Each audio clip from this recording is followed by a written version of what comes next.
আমি অনেক কাজ করলেও আমার মা বলবো যে আজকের পর কিছু না হয়।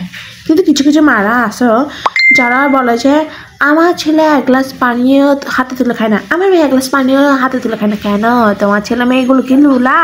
এক গ্লাস পানিও হাতে তুলে খাইতে পারে, এটা আবার গর্বের বিষয়?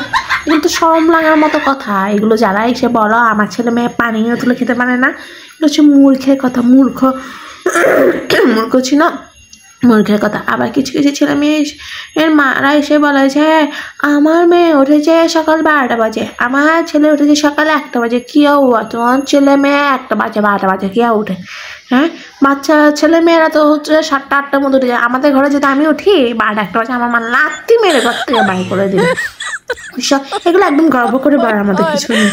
আমার কিছু কিছু ছেলে মেয়েরা আছে যে যারা যারা বলে যে আমি ইংলিশ মিডিয়ামে পড়ে আমি বাংলা পড়তে পারি না। বাংলা পড়তে না পারার মতো কি হয়েছে? তুমি জন্মের পর থেকে বাংলাদেশি নয় না? তুমি জন্মের পর থেকে মাম্মি ড্যাডি রাখছো নাকি? তুমি জন্মের পর থেকে বাম্মায় রাখছো। হ্যাঁ, হয়তো বা একটু একটু ভুল হতে পারে, যেগুলো হচ্ছে আমাদের একটু কঠিন কঠিন সংখ্যা বা সংস্কৃতি বা 80 90 100 এগুলো নিয়ে একটু সমস্যা হতেই পারে।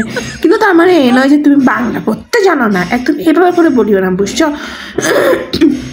প্রতিটা ঢঙের একটা লিমিট থাকে। প্রত্যেকটা ছেলে মেয়ে যে ঢং করো সেটা একটা লিমিট থাকে। আবার আমার মাকে যদি কেউ বলে ও মা আমার ছেলে এরকম করে এতক্ষণে উঠছে, আমার মেয়ে হচ্ছে 12টা বাজে উঠছে, আমার বলছে হ্যাঁ এখন ছেলে মেয়েরা তো এরকমই হয়। কেন তোমার ক্ষেত্রে কেন এরকম হয় না? তুমি তো তোমার ছেলে মেয়েকে লাথি মেরে তুলে দিবে।